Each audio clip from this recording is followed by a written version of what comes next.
Bien, bonjour à toutes et à tous. Merci d'être là. Merci Monsieur le maire d'être présent. Je vous propose que l'on démarre cette cérémonie des vœux 2023. C'est bizarre de dire cette phrase-là, de pouvoir commencer une cérémonie des vœux. Je me suis rendu compte, moi, en la préparant, qu'on n'avait pas pu les célébrer depuis janvier 2020.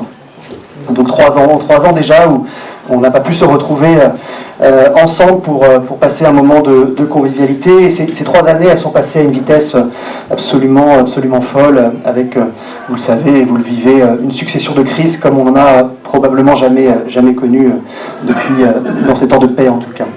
Alors je vous rassure, je n'ai pas prévu, je ne crois pas que personne n'ait prévu de rattraper les 3 années de discours non réalisés aujourd'hui. Mais on va faire un peu long quand même, avec une réalité ces derniers mois et encore en ce début d'année 2023 qui a été bouleversé par les événements, bien sûr par l'épidémie de Covid. Alors aujourd'hui, on gère cette crise. Bonjour à toutes et à tous, entrez. Il reste de la place.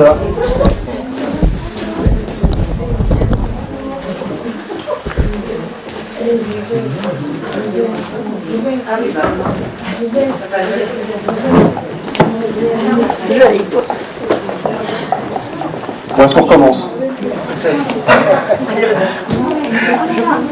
On poursuit, je plaisante.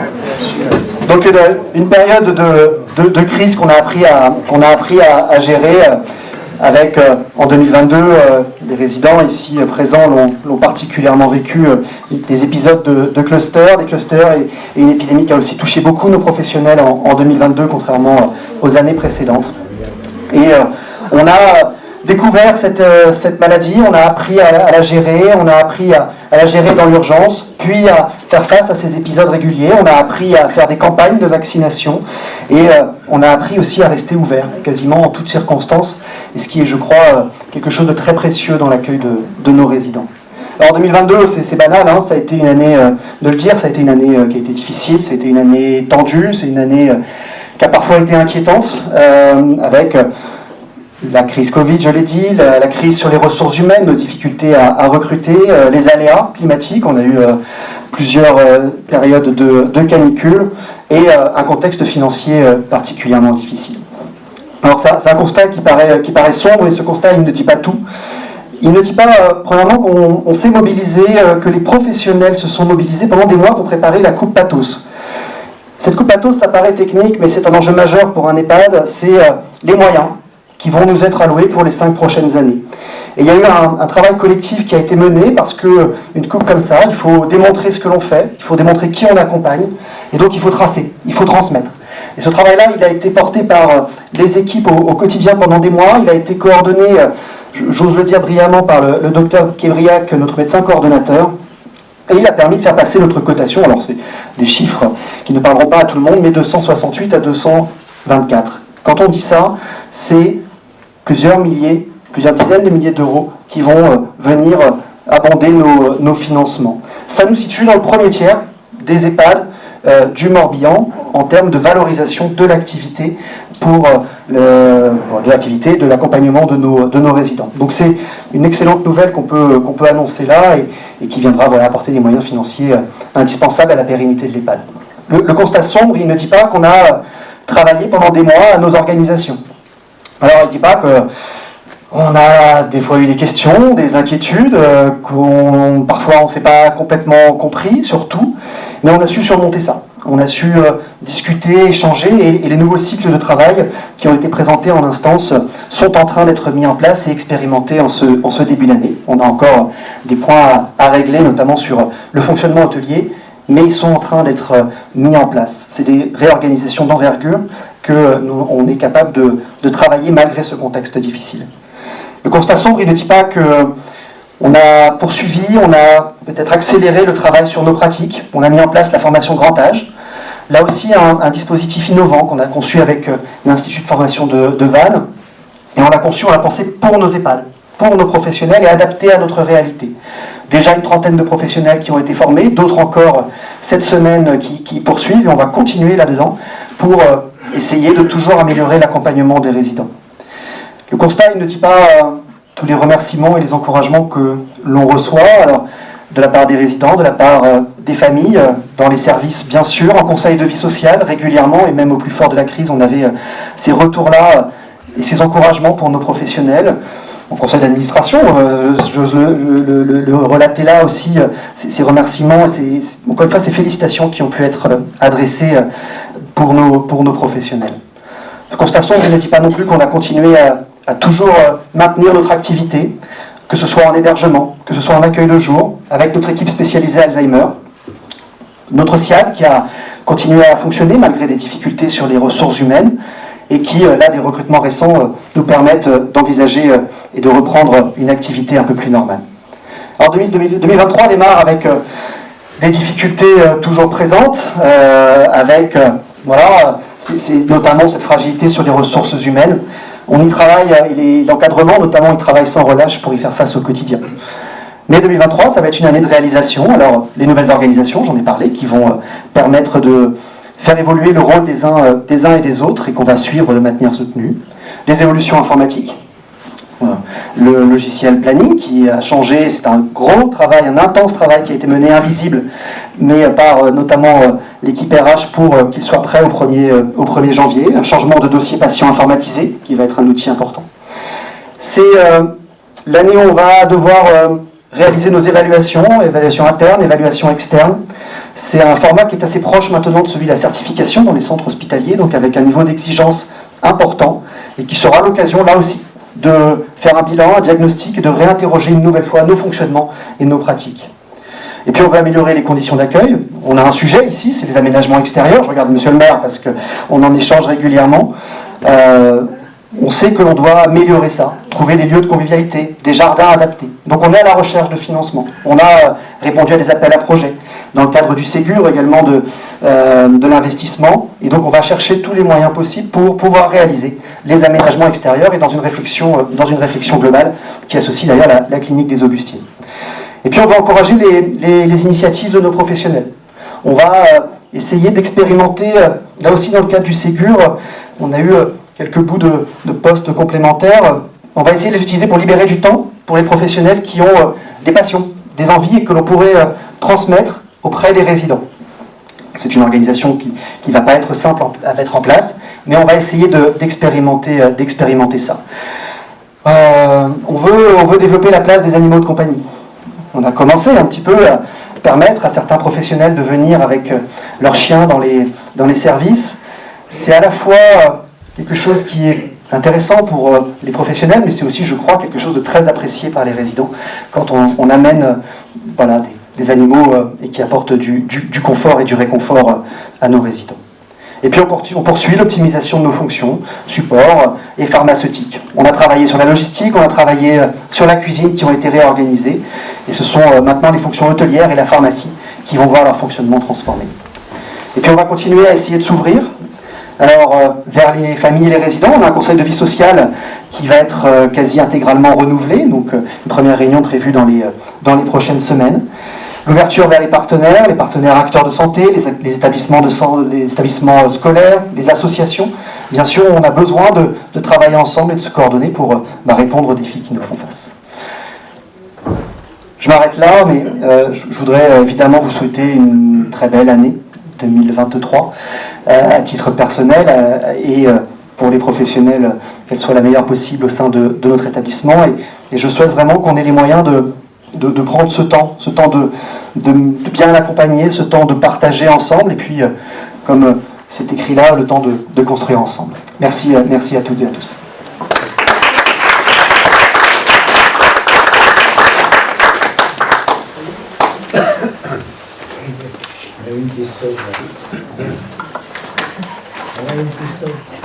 Merci à Erwan Privat. Il a brossé l'essentiel de ce qu'a été l'année 2022 et ce que sera l'année 2023, mais pour autant, et sans trop allonger, je tiens à vous dire deux mots, Monsieur le Président, Monsieur le Maire, Monsieur le Président du Conseil d'administration, Mesdames et Messieurs les membres du Conseil d'administration, Mesdames et Messieurs les résidents, Mesdames et Messieurs les professionnels de santé de l'établissement, je veux exprimer le plaisir que j'éprouve, un peu comme l'a dit Erwan à l'instant, 3 ans sans vœux, sans rencontre comme ça, directe, même si on a eu des moments évidemment d'échange, c'est le signe d'une particularité de fonctionnement qui a été bien souligné, auquel on a été tous confrontés. Donc se retrouver pour cette cérémonie des vœux,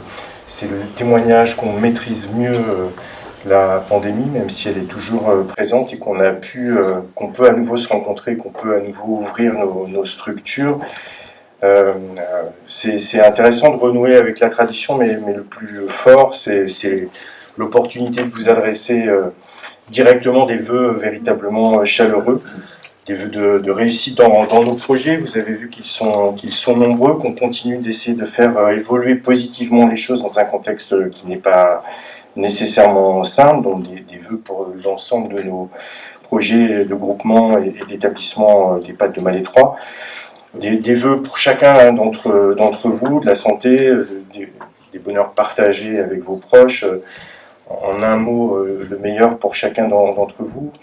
Avant d'évoquer ce qu'on a réalisé en 2022, mais j'insisterai pas, ça a été très bien dit, et d'évoquer ce qui me semble être les pistes et les grandes orientations pour 2023, je veux rendre un hommage appuyé, témoigner toute ma reconnaissance à l'ensemble des équipes hospitalières pour leur courage, leur ténacité, leur engagement face aux multiples épisodes de crise que nous avons connus et que nous connaissons encore il n'y a pas si longtemps. On avait concomitamment le Covid, la grippe, alors un peu moins ici, mais dans les établissements de santé, la bronchiolite et les 3 épidémies concomitantes. Dans un moment où on a un peu de difficulté à recruter des professionnels, tout ça pèse, après plusieurs mois, années d'efforts de chacun. Donc je tiens vraiment à exprimer des remerciements sincères et forts à l'ensemble des équipes, les assurer de ma volonté, de notre volonté de leur témoigner une attention constante et résolue tout au long de l'année, sans l'appui des professionnels évidemment. On ne peut pas faire grand-chose. Donc au-delà des questions financières, de management et de projet, je pense qu'il nous faut, dans le dialogue, ça a été évoqué, trouver toujours la voie qui nous permet de continuer d'avancer positivement. En 2022, Erwan Prival l'a dit pour Malais 3, moi je retiens effectivement la coupe Pathos, on attendait ça depuis un petit moment, puisqu'on sentait qu'on avait une lourdeur de prise en charge, non véritablement prise en compte avec le modèle de financement, et que ça pesait quand même beaucoup sur nos structures financières et par ricochet sur nos capacités à embaucher, qu'il y ait cette démarche engagée avec l'appui du médecin qui a apporté tous ces dispositifs et des équipes. Ça paraît voilà, un truc un peu technique, ça a un nom barbare, pathos, mais en tout cas je veux partager avec vous que c'est un élément très significatif de reconnaissance des efforts faits par la structure. L'accord sur les organisations de temps de travail, c'est aussi un élément tout à fait structurant et important. Ça demande beaucoup de dialogue. Dire qu'on a conclu un accord, c'est bien, mais il faut que vous sachiez que derrière, il y a beaucoup de concertation, de conciliation, de consensus recherché, et que c'est tout à fait indispensable. Malheureusement, on ne trouve pas la solution du premier coup dans un contexte qui reste difficile. Et puis l'information grand âge, c'était un élément, je pense, important. Bon, Erwan a souligné tout ça, mais je voulais identifier que ces 3 éléments-là sont assez marquants. Ces 3 projets sont importants, mais ils sont importants dans le contexte qu'on a évoqué, c'est-à-dire continuer de faire ça alors que c'est la crise partout, c'est d'autant plus remarquable et notable. Merci à nouveau à tous. 2023, c'est pour le groupement hospitalier de territoire auquel, évidemment, les Pattes de Malais 3 appartient. Un moment un peu charnière, lui aussi, puisque on arrive au bout des orientations stratégiques qui avaient été posées il y a 4 ans, donc on doit les renouveler. Donc il va y avoir là, sur le premier semestre, un certain nombre de concertations pour qu'on puisse redonner le cap, les objectifs stratégiques des 4 prochaines années. Il y aura évidemment là aussi des réflexions, des concertations sur le projet médico-soignant partagé, le projet qualité, le projet social. Enfin, moi, je passe rapidement sur tout ça, mais redonner un cap après une période de crise comme celle-là y voir clair sur vers où on va, faire sens pour l'ensemble des équipes, ça me paraît tout à fait important. On continuera de déployer notre projet de transformation de l'offre. On a besoin, des investissements ont été réalisés sur le territoire. On était à Josselin il n'y a pas très longtemps. On va bientôt inaugurer un nouvel établissement complet. On sait qu'on avait inauguré aussi il n'y a pas très longtemps l'hôpital de Belle-Île-en-Mer. Donc on doit continuer d'investir pour se préparer à une évolution démographique, à un vieillissement de la population. Des investissements sont nécessaires. Des investissements sont attendus à Ploërmel. Il y a des vœux lundi, j'y reviendrai plus précisément, mais en tout cas, on a l'accord de l'ARS et des départements pour reconstruire un EHPAD qui le nécessitait sur Ploërmel. Les financements, les accords des autorités de tutelle, donc on va pouvoir avancer sur ce sujet-là. Vous voyez que progressivement, malgré le contexte difficile, on continue de poser des jalons tout à fait importants. L'IRM de Ploërmel, premier patient attendu 1er mai 2023, là aussi des éléments attendus qui se concrétisent, donc ça veut dire pour Malétroit une accessibilité plus proche pour des équipements lourds, après avoir remplacé le scanner, et je crois que la clinique des Augustines a aussi des projets en la matière, donc vous aurez plus près de vous des possibilités d'examen radiologique. C'est vrai pour nos résidents, évidemment, donc un rapprochement d'un certain nombre d'équipements lourds, tout à fait important. Le dossier patient informatisé territorial, ça aussi c'est quelque chose qu'on attendait depuis longtemps. On l'a choisi l'année dernière et on commence à le déployer. On commence à le déployer dans les EHPAD pour que on travaille ensemble pour que le résident, le patient, eh bien ses données, son dossier soit connu des professionnels de santé. Il faut qu'on puisse faire circuler l'information, alors de manière évidemment sécurisée. On ne diffuse pas l'information à tout le monde. Il faut que les professionnels qui prennent en charge aient accès à ce dossier. On avait des dossiers différents et donc des modes de communication pas tout à fait adaptés.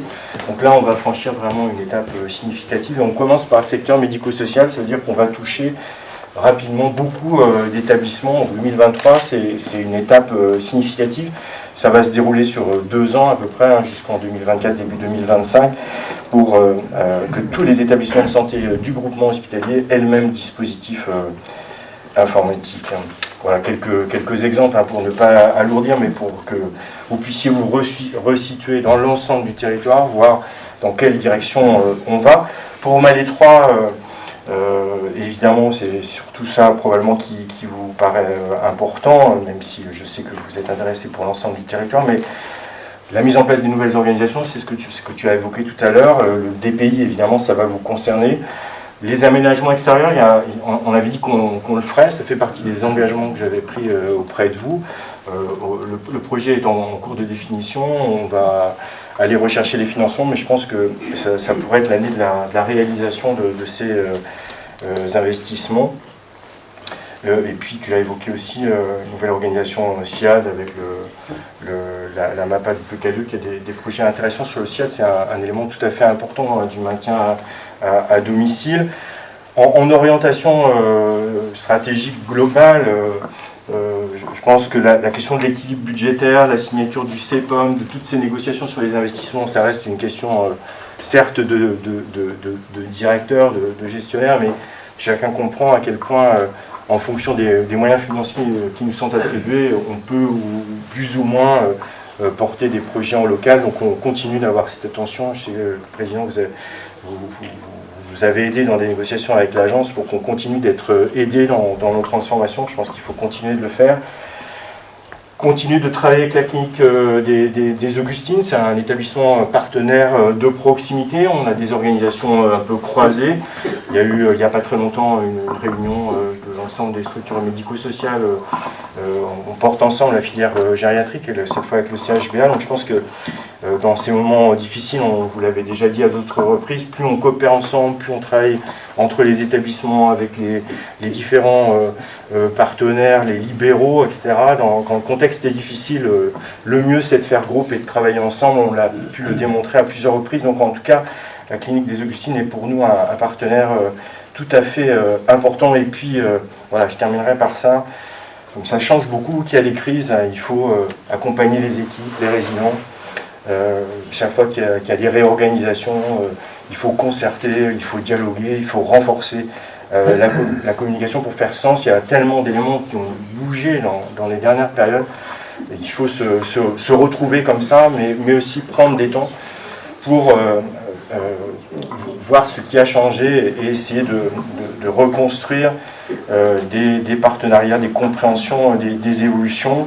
Il nous faut nous comprendre et agir dans l'intérêt des résidents du territoire. Je pense que c'est ça qui nous rassemble tous. Et quand on se met autour de la table, on trouve toujours le moyen d'avancer. En tout cas, c'est l'expérience qu'on a ensemble et qu'il faut poursuivre. Continuer de construire ensemble des établissements attractifs et bienveillants pour les professionnels. Merci de votre attention. Tous mes voeux à nouveau, tous mes remerciements aux professionnels.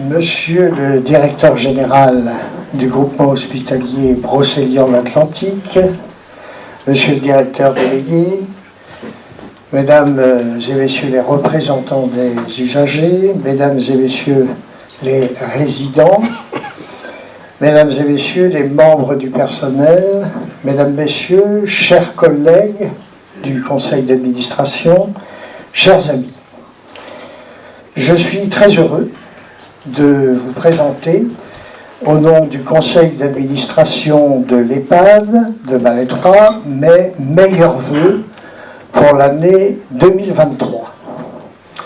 Après 2 années difficiles, c'est un réel plaisir de vous retrouver pour apprécier ce moment et vous adresser des vœux de bonheur, de santé bien sûr, et de réussite pour vous, pour vos familles et vos proches.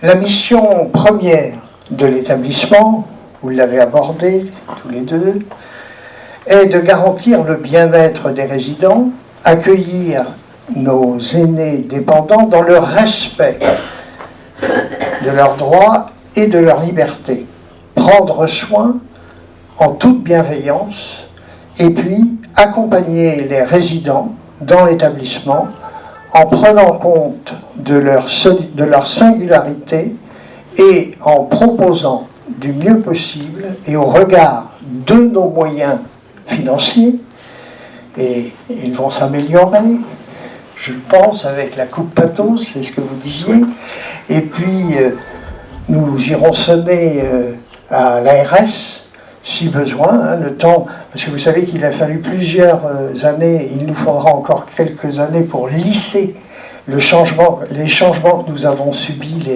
ces derniers temps, c'est-à-dire le départ du SLD et des SSR, mais c'est en train de se rétablir progressivement.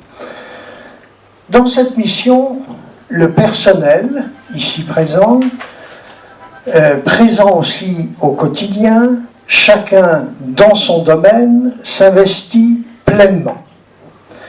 Je sais que vous vous impliquez dans votre travail et que vous contribuez toute l'année à la bonne marche de notre établissement. Alors je tiens à vous remercier et je crois même qu'on peut vous applaudir.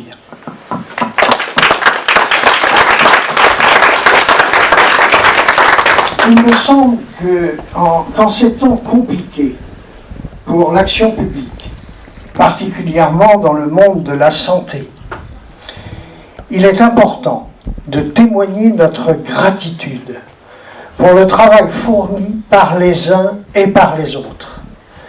Ce début d'année est l'occasion de le faire. Merci pour votre engagement.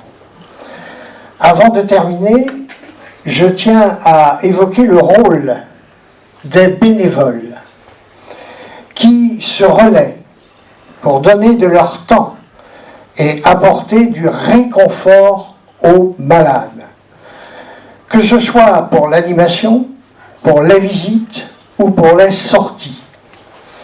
Ils ont un rôle très important dans notre établissement et apportent une aide indéniable au personnel soignant.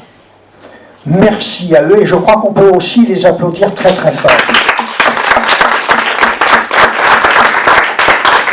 Alors, pour faire court, parce que je sais que maintenant, vous savez, vous êtes à Malétroit, il y a ce que je dis toujours, je vais vous rappeler pour le plaisir.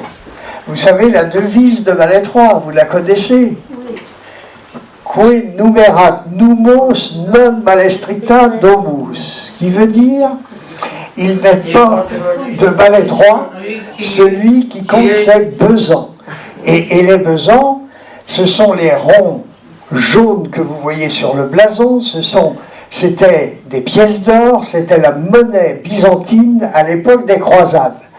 Et nous aimons dire à Malétroit, en traduction non littérale, Malétroit est une ville accueillante et qui se termine toujours avec ses hôtes par un pot d'amitié. Donc nous allons trinquer pour la bonne année et la bonne santé pour toutes et à tous. Merci. On s'est dit que c'était la bonne semaine pour parler retraite. Ah, voilà. On a failli le faire hier. Mais je crois qu'il n'y a plus de retraite. Ah, bon on annule alors. Donc c'est le scoop de la journée. Donc les agents retraités rappelés pour venir au planning du mois de février. Non, plus sérieusement, 2 ans, 2 ans aussi où on n'a pas pu remercier nos retraités. 4 départs en retraite en 2021 et 5 sur l'année 2022. Et sur ces 9 départs, 5 personnes ont pu être parmi nous. Et ben, je vais les appeler les unes après les autres tout simplement pour les remercier. Je vais commencer par Martine Le Breton.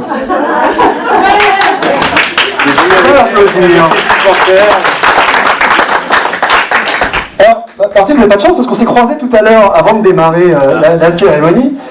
Et alors moi j'étais sur ma carrière hospitalière et j'ai appris que en fait, vous aviez déjà commencé à travailler avant de commencer à Malétroit en étant babysitter du fils du directeur, Monsieur Coty. Donc non seulement on doit vous remercier pour 40 ans de carrière hospitalière, mais en plus pour avoir pris soin des enfants du directeur, ce en quoi je ne peux évidemment que vous remercier. Évidemment, ça nécessite une mention spéciale. Bon, vous avez démarré à l'hôpital de Malétroit, tout simplement en tant qu'ASH, en juillet 1981. Vous avez été nommé stagiaire en 1982 et puis vous êtes passé aide-soignante en 1995. Promu, je ne vais pas vous donner le détail, mais de manière successive, classe supérieure, classe exceptionnelle et aide-soignante principale en 2017. Alors vous avez fait valoir vos droits à la retraite, ça commence à remonter un petit peu, au 1er juillet 2021, après une carrière parmi nous de 40 ans. Une belle et longue carrière parmi nous, principalement à temps plein. Vous avez exercé des fonctions de jour. Vous avez débuté à ce qu'on appelait l'hospice encore, de juillet 81 à 83. Le service de convalescence de 83 à 2017. C'est l'année là où le SSR a été transféré vers Ploërmel. Et vous avez donc intégré le service Brocéliande pour finir votre carrière. Donc vous avez accompagné toutes ces transformations dont on parlait au long de ces 40 ans de carrière. Merci à vous pour ces belles années. Merci, on peut l'applaudir. Est-ce que je peux vous mettre à contribution ? Il n'y a pas de... Vous ne regrettez pas d'être à la retraite? Non, c'est plutôt pas mal, il paraît que c'est bien, c'est agréable. Hein. C'est bien ce que j'avais compris, c'était plutôt pas mal.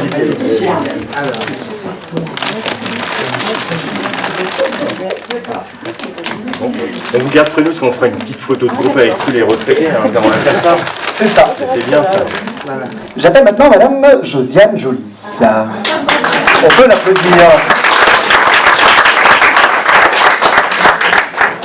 Bon, je ne vous ai pas croisé avant, donc j'ai pas de scoop non officiel à révéler cet après-midi. Je sais que vous êtes né à Vannes. Ouais. Voilà. Et que vous avez démarré, vous aussi, à l'hôpital de Malétroit, votre carrière en 1979, stagiaire en 1982. Vous êtes parti quelque temps dans les dom-toms ? Oui. quelques années. Vous avez suivi votre mari. C'est bien, c'est raisonnable. C'est bien. Mais vous vous êtes quand même dit que la Bretagne c'était pas mal et vous êtes revenu à Malétroit en 1991. J'ai bon jusque-là? Pour l'instant, tout est bon. J'ai un garçon en septembre. Et vous êtes un garçon, je ne l'ai pas dit. C'est important ça. Vous avez travaillé dans plusieurs services. Non, Hein. Allez-y, non, c'est... on vous passera le micro après. Vous le raconterez mieux que moi. Hein.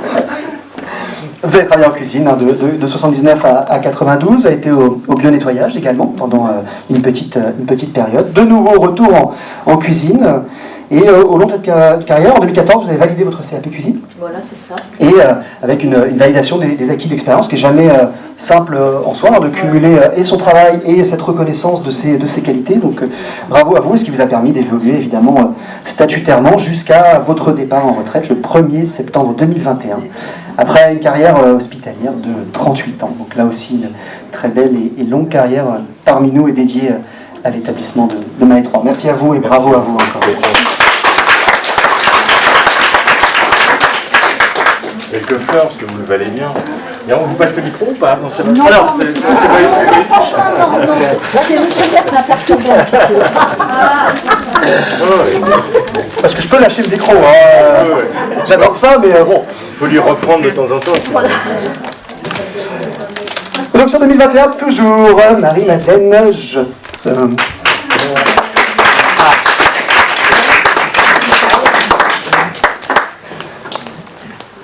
Alors, est-ce que je vous donne le micro? Non, merci. Donc vous êtes né à Serran, non loin d'ici, et vous avez débuté, alors vous êtes venu un peu plus tard chez nous dans l'établissement, après une grande partie de votre carrière, je crois, dans l'entreprise Doux à Serran. Donc une reconversion et une arrivée dans le monde hospitalier et dans le monde de l'EHPAD en 2013. Et vous avez repris là aussi des études, un cursus, puisque vous avez intégré l'école d'aide-soignante, si je ne me trompe pas, en 2014, ce qui vous a permis de revenir dûment diplômé en 2015 au sein de l'EHPAD, avec ce grade d'aide-soignante. Et vous avez pu travailler très principalement, je crois, au service du Verger pendant ces années parmi nous.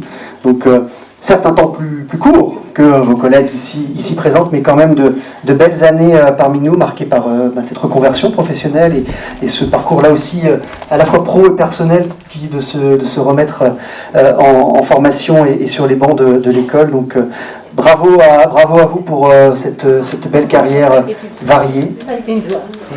Et cette joie, je l'entends, je le note, qui vous a permis de partir à la retraite depuis le 1er décembre 2021. On peut vous applaudir.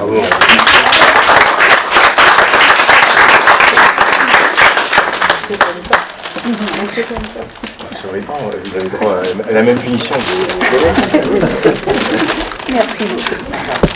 Merci. Alors on passe à 2022 et je commence par Madame Dauphas, Catherine. On peut applaudir. Alors Dauphas a une particularité, c'est qu'elle relève de Malétroit en ayant travaillé à Josselin et dans le cadre du SIAD et donc de la fusion du SIAD en 2019, vous avez officiellement rejoint les rangs de notre établissement. Alors vous êtes né à la frontière, vous êtes né en Ille-et-Vilaine, à Redon, mais personne ne vous en tiendra rigueur, je crois, en tout cas. Ça reste la Bretagne. Ça reste la Bretagne. Mais bon, entre une carrière à Josselin et une naissance en Ille-et-Vilaine, je préfère être prudent quand même. Donc vous avez été, je reprends, nommée aide-soignante en 2005 sur Josselin, stagiaire en 2007, et donc cette mutation statutaire finalement en 2020 avec la fusion des deux SIAD. Vous avez beaucoup travaillé au sein de ce service de prestations à domicile, et vous avez fait le choix de faire valoir vos droits à la retraite le 1er avril 2022, après une belle carrière aussi hospitalière de près de 19 ans dans nos établissements. Donc bravo à vous, merci à vous. C'est de plus en plus loin, hein. Félicitations, merci beaucoup. Merci pour votre engagement. je continue en appelant Annette Trémoureux.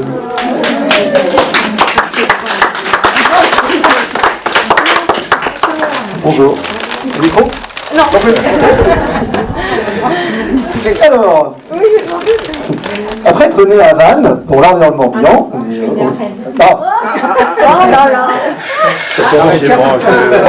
qu'est-ce que je fais? Je fais quand même. Je fais quand même. Bon, rassurez-moi, est-ce que vous avez débuté votre carrière à la Gacilly? Non, j'ai débuté à la clinique tranquille à Rennes. Vous n'avez pas la bonne fiche. On pensait qu'on avait des dossiers. Bon, vous êtes soignant? Ah oui. Bon, jusqu'ici ça va. Donc je vais passer sur toutes les dates. Tout simplement, est-ce que vous êtes bien arrivé en 2001 parmi nous? Oui. Ah, c'est bon. On a quelques Le éléments. premier, c'est bon, on a quelques éléments qui sont justes, qui fait quand même une belle et longue période parmi nous, puisque 21 ans de travail chez nous, avec des promotions successives, et vous avez pu faire valoir vos droits à la retraite le 1er juillet de l'année écoulée. Après quelques aléas dans mon discours, une carrière hospitalière de 37 ans, soit encore une fois une belle et longue carrière, et des fonctions ici, que ce soit au Jogan ou à l'accueil de jour et à la Clairière, évidemment. Et je crois pouvoir le dire, le fait que votre grand professionnalisme a marqué notre établissement, et il a été souligné, il vaut pour tout le monde bien sûr, mais il m'a été demandé de le mentionner ici, c'est ce que je fais avec grand plaisir. Donc bravo à vous, merci.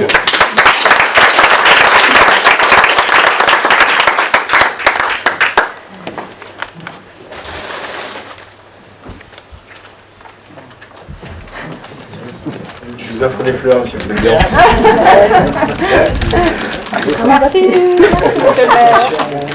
Merci beaucoup. Pour finir, avant que nous puissions passer à la galette, Madame Nicole. On peut l'applaudir.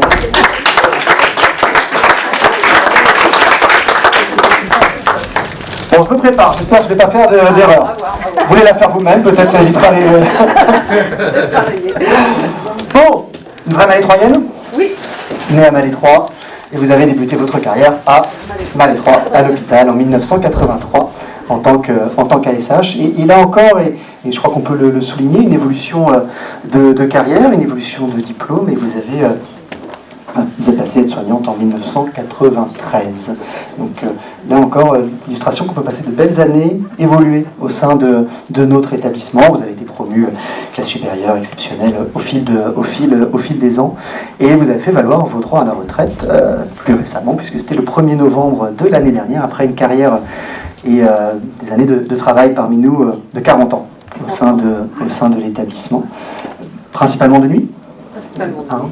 Parmi nous, et également avec nos collègues de la clinique des Augustines, puisque dans le cadre de la réorganisation, vous avez pu travailler au sein de l'UCC, Unity Cognitivo-Comportemental, j'y arrive jamais, et que nous accueillons dans nos locaux et qui est porté par la clinique. Donc bravo à vous, merci à vous encore pour ces belles années.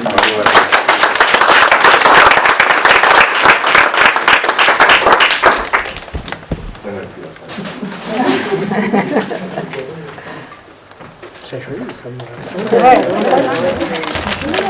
Ça se fait en deux temps. Bien, ben merci à toutes et tous. On va prendre quelques photos, le temps d'installer, on pourra partager ce moment de convivialité. Au milieu de ces dames, et on va enlever le masque. Mesdames, mettez-vous devant parce que c'est quand même vous qui êtes à l'honneur. On va enlever le masque pour la photo. Voilà. Alors, peut-être parce que sinon on va pouvoir c'est dommage. C'est comme ça, voilà, ça me semble bien ça. Alors, on est quand même content d'être ensemble la dernière fois. Bon, j'ai vu encore le directeur sur le dos, mais ça va pas durer longtemps. On le sent derrière là. Pardon.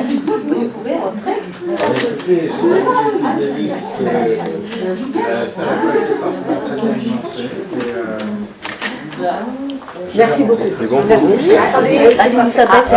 Ah là. Ma collègue. Vous êtes sans photo. Ouais.